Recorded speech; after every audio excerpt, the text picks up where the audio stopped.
A ver, Piscis, el ermitaño. ¿Tú eres Piscis? Yo sí soy ermitaño y soy Piscis. ¿Tú? También soy Piscis. No tan Bueno, a ermitaña, ver pero qué Piscis. dice. Voy a dejar las cosas malas, que no, que esto no, que esto no. Bueno, las cosas buenas. Aumenta la facturación. Será la tuya, porque la mía no creo que vaya a aumentar. Ah, Mauricio, a la par. Piscis Bueno. es para todos, yo creo. Y más tiempo libre para cada uno. ¿Qué tenemos? Leo, ¿no? Pipe es Leo.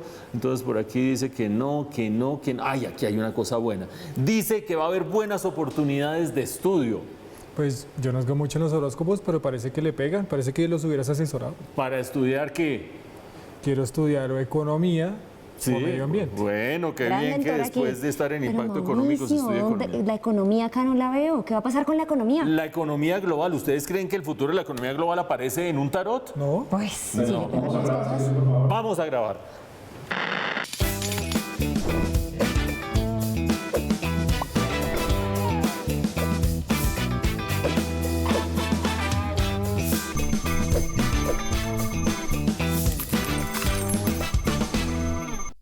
Ya llegó enero y este es el primer programa del año. Por supuesto, nos estamos preguntando en Impacto Económico qué es lo que va a pasar con esta área de estudio que tanto nos interesa. Y justamente tenemos aquí un especial para que ustedes puedan revisar cómo va a ser el rumbo de la economía.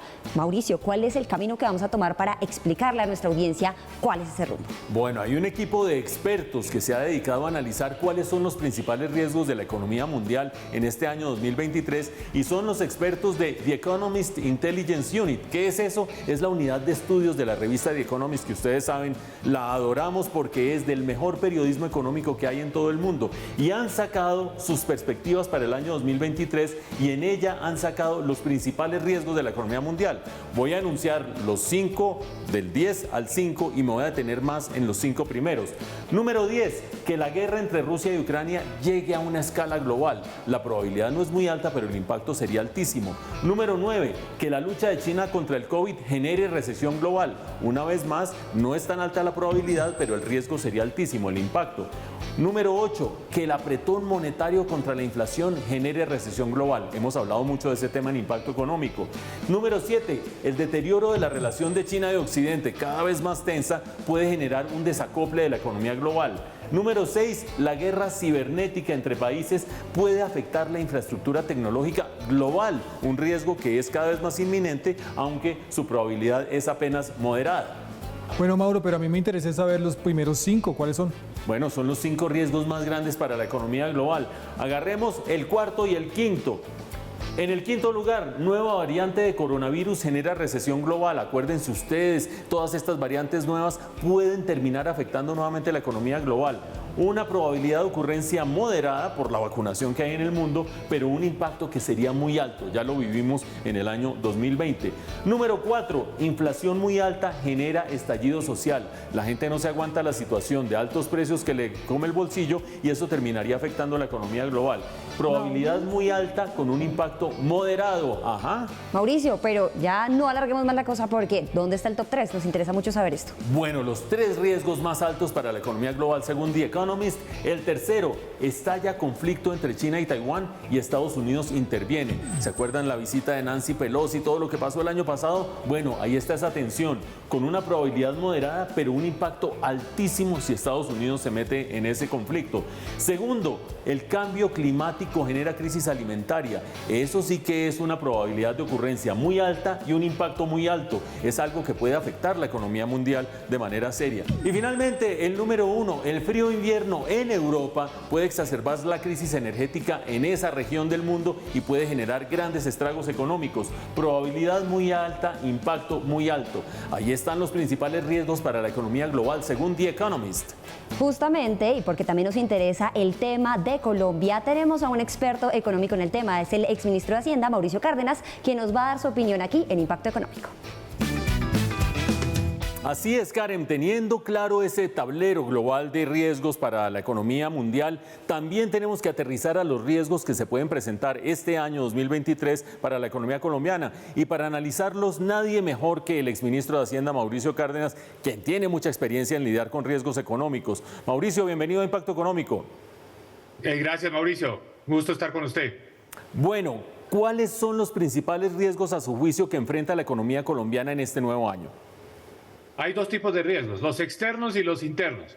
Los externos tienen que ver con una economía mundial que está en desaceleración y se habla de que el año 2023 será un año de recesión en economías muy importantes como la de Estados Unidos, la europea, una economía china que no termina de despegar del todo, una economía que ha estado muy afectada por las medidas tomadas frente al COVID. Entonces el entorno internacional no es el mejor y prolongación de la guerra y la invasión de Rusia a Ucrania. Todo esto conduce pues naturalmente a un escenario de inestabilidad, de riesgo, de incertidumbre, que para Colombia, ¿qué significa? Menos comercio exterior y al mismo tiempo que los capitales van a buscar países y con monedas más seguras, más sólidas, especialmente el dólar.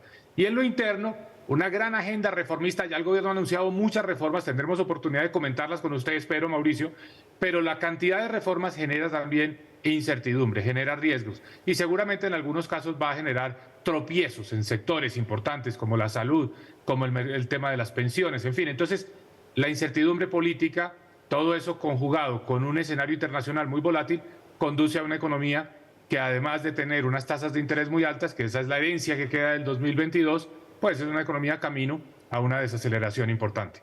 No lo oigo mencionar el riesgo fiscal en el frente doméstico. Con la reforma tributaria quedó conjurado el tema fiscal, ¿ya se están enderezando las finanzas públicas del país? A ver, la reforma tributaria está generando 20 billones de pesos, que no se van a utilizar, ese es mi pronóstico, para conjurar el problema fiscal, se van a gastar. Va a haber una adición presupuestal y esperemos una adición presupuestal de ese mismo orden de magnitud. El problema fiscal se está resolviendo por cuenta de el muy buen desempeño de la economía del 2022, crecimiento cercano al 8%, eso obviamente aumenta los ingresos de las personas y las utilidades de las empresas, más ingresos fiscales, pero sobre todo el 2022 es un año que termina con precios récord en materia de petróleo, utilidades récord en las empresas petroleras y de carbón, y todo eso son más impuestos en el 2023 y más dividendos de Ecopetrol en el 2023. Entonces al gobierno le cae pues del cielo unos ingresos de cerca de 47 billones de pesos que le van a ayudar muchísimo a bajar el déficit fiscal en el 2023. Entonces me preocupa menos la situación fiscal 2023.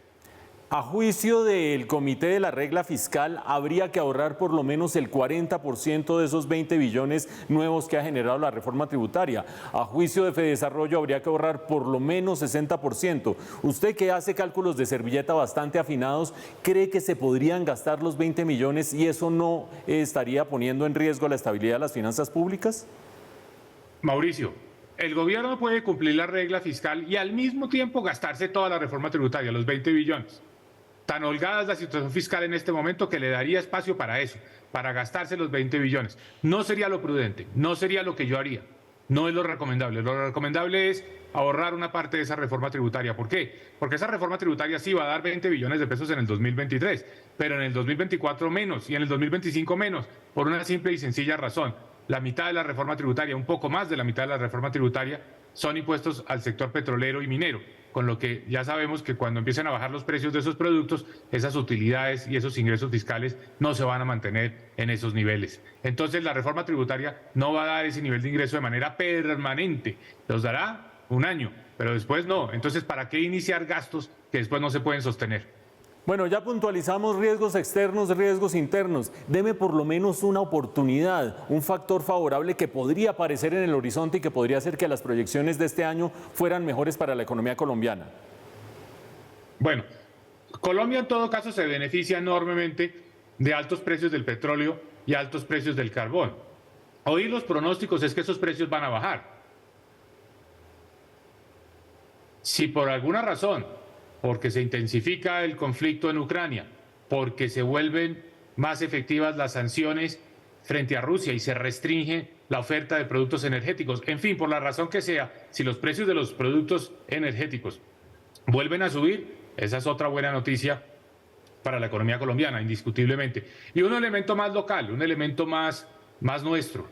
Si el gobierno en este proceso de reformas tiene un enfoque en el que busca la concertación, busca reformas que sean efectivas, no se deja llevar por las ideologías y los dogmas, sino más bien por reformas que sean pragmáticas y reformas que tengan, digamos, un impacto positivo sobre la economía, pues todo esto también hay que darle la oportunidad al gobierno, podría tener un efecto favorable sobre el mediano y largo plazo. Pero no es el tipo de reformas que se están insinuando en este momento. Tendría que haber algo digamos, un elemento diferenciador frente a las reformas que se están planteando, por lo menos se han esbozado en estos primeros meses de gobierno. Pero una agenda reformista bien orientada es una agenda positiva para la economía.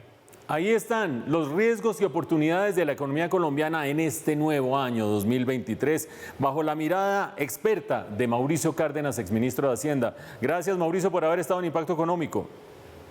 Muchas gracias por la invitación.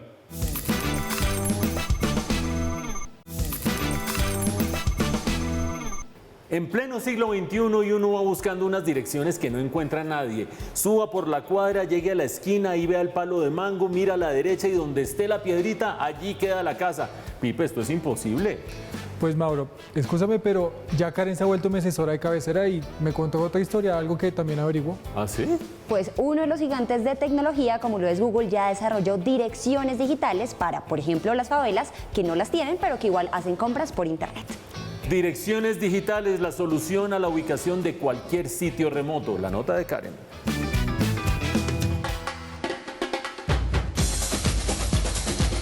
Cuando pensamos en Brasil seguramente llegan a nuestra mente imágenes de la samba, el fútbol, las garotas y también de las favelas. Estas últimas son barrios que en algunos casos son marginales y que se caracterizan generalmente por ser asentamientos informales, conviventas en algunos casos de mala calidad y acceso limitado a los servicios.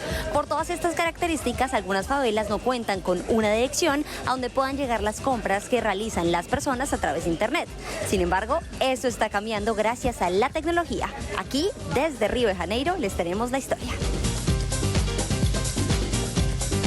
Paraisópolis es una de las favelas más grandes y reconocidas de Brasil, por lo que esta situación se vuelve más preocupante para quienes no tienen una dirección formal. 17 million Brazilians live in favelas, and Paraisópolis is the 5th largest favela in the country. The vast majority of those people don't have an official address, and that restricts them from accessing basic services like public health assistance and buying things online. Solucionar este problema ya es posible gracias a la tecnología. Plus codes can solve that problem. They are digital addresses that can locate anywhere on the planet with just a few characters. The technology provides addresses for people living in any location by converting latitude and longitude coordinates into a short code, similar to a postal code. Gracias al ingenio de los locales y apalancados por la tecnología, en Paraisópolis se creó Favela Brasil Express, una startup que en alianza con Google proporciona direcciones digitales a quienes viven en estas áreas. El proyecto tiene como objetivo general lograr alrededor de 30.000 direcciones digitales para finales de este año, lo que debería ser suficiente para todos los residentes de Paraisópolis, según algunas estimaciones.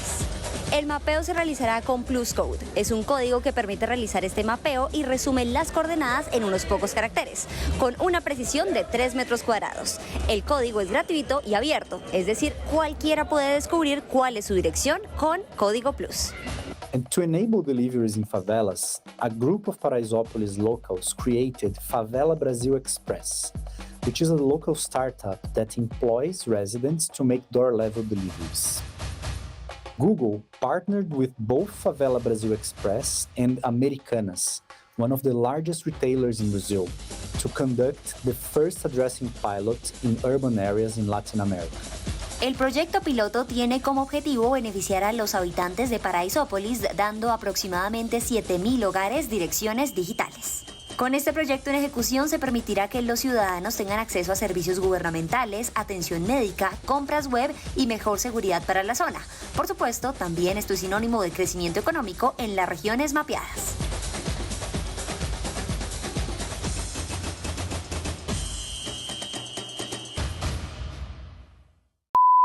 El proyecto tiene como objetivo inicial generar alrededor de 30.000.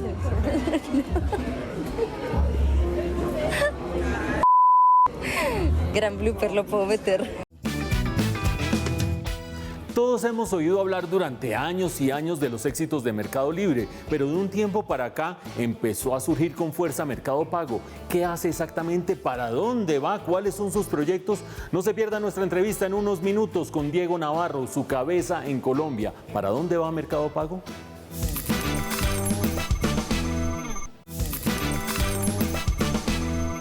En Impacto Económico estamos como siempre con los protagonistas de la economía colombiana y a veces esos protagonistas salen de lugares un poco extraños. Salen como hijos de grandes protagonistas y van creciendo y creciendo hasta que agarran vuelo propio. Estamos hablando de Mercado Pago, que arrancó siendo una utilidad para hacer los pagos en Mercado Libre y ahora vuela.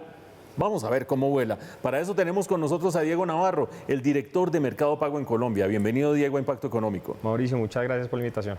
Bueno, vuela Mercado Pago en Colombia, pero lleva un poco más de vuelo en otros países de América Latina. ¿Cómo es la situación de Mercado Pago en distintos países de América Latina y en concreto en Colombia? Sí, a ver, Mercado Pago viene creciendo muchísimo en toda América Latina. Como tú mencionas, son los mercados más avanzados en desarrollo de productos que otros. Arranca la compañía en Brasil y en Argentina sacando los productos de las diferentes verticales de lo que llamamos fintech, ¿cierto? Entonces, cuando uno piensa en fintech, ¿qué es fintech, no? Entonces, fintech son muchas cosas. Fintech puede ser una pasarela de pagos. Fintech puede ser dar créditos digitales. Fintech puede ser tener pequeños datáfonos para comercios en el mundo físico.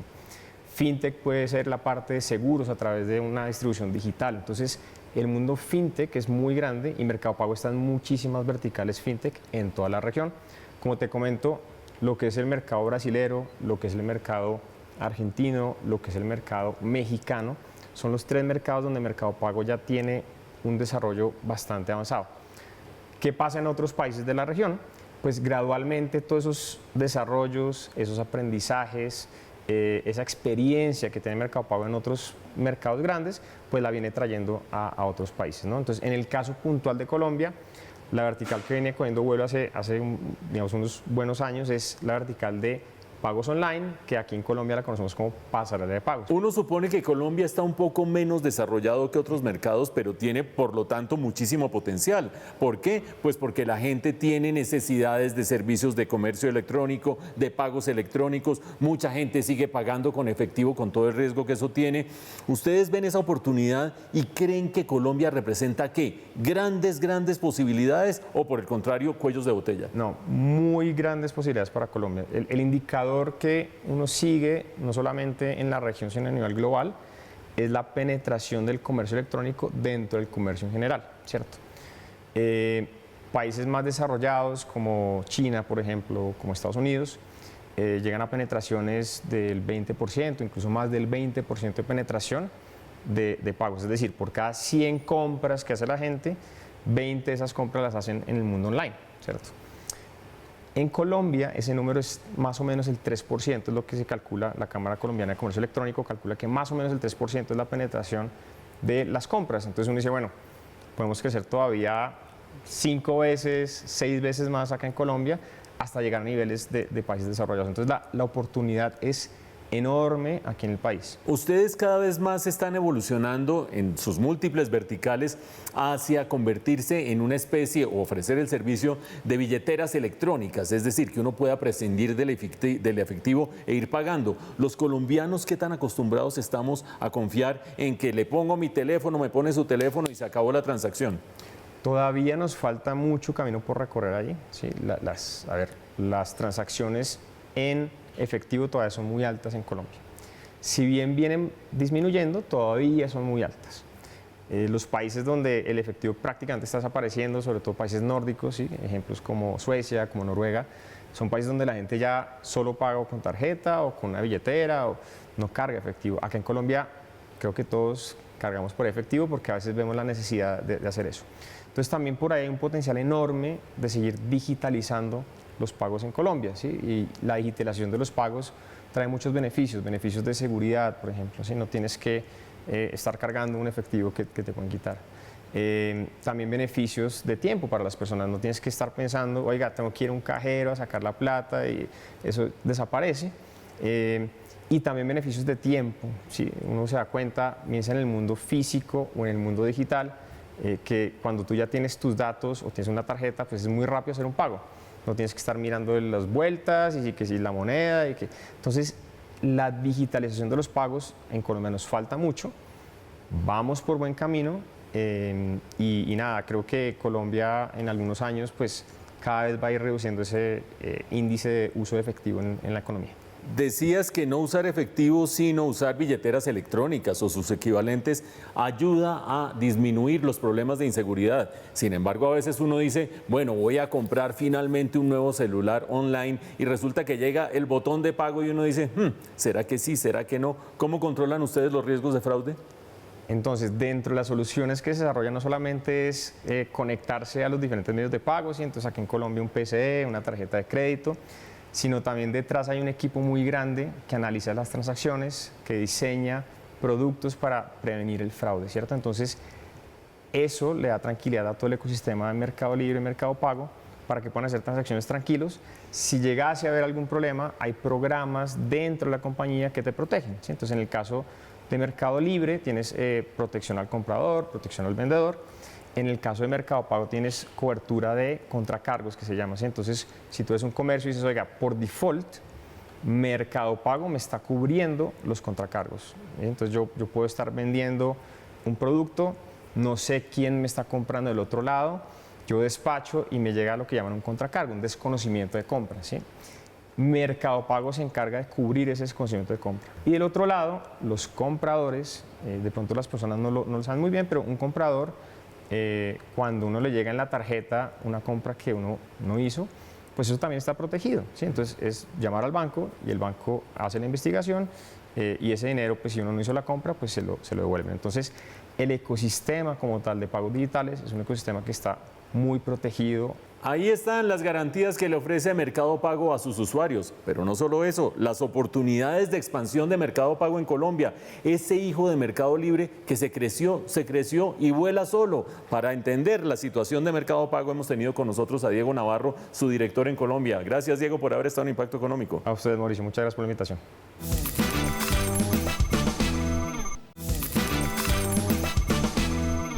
Qué bueno que ustedes que nos siguen generalmente en sus casas ahora nos estén siguiendo desde la finquita de la tía, del primo, donde estén pasando estas vacaciones, Karen.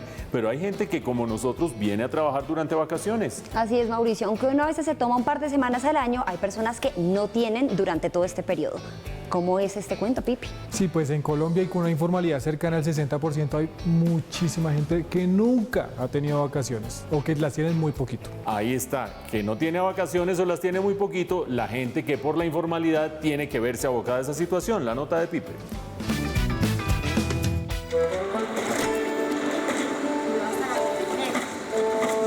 Es tiempo de vacaciones, pero no para todos los colombianos.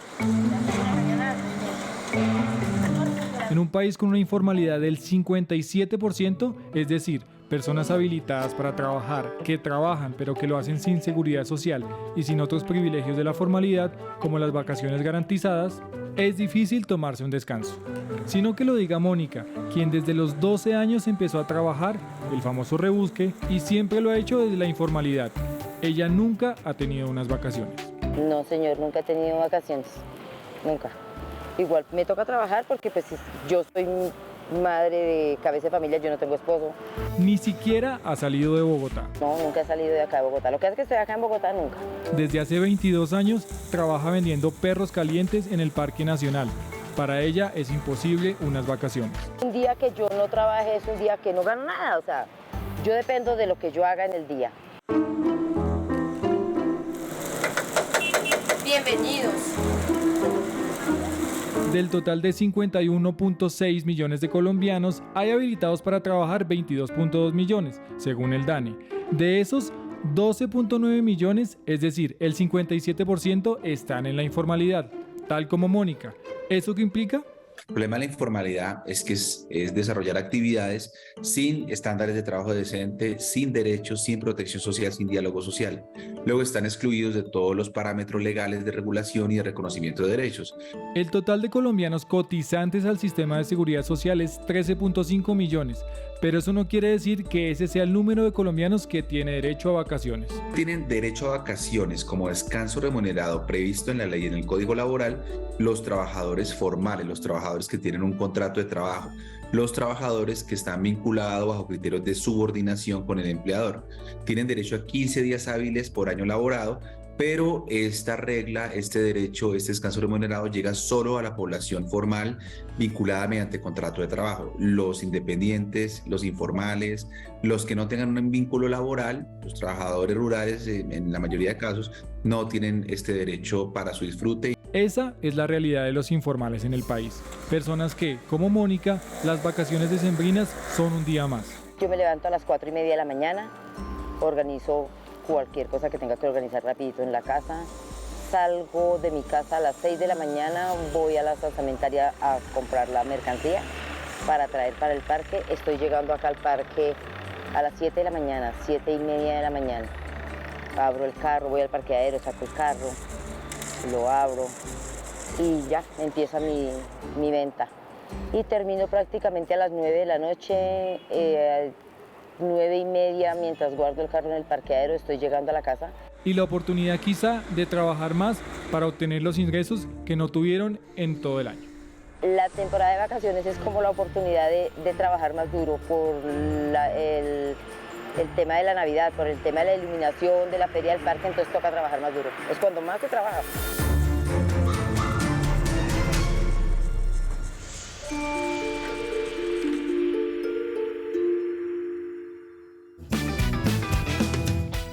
Y así se nos va yendo el tiempo en Impacto Económico, pero nos quedan temas para la reflexión.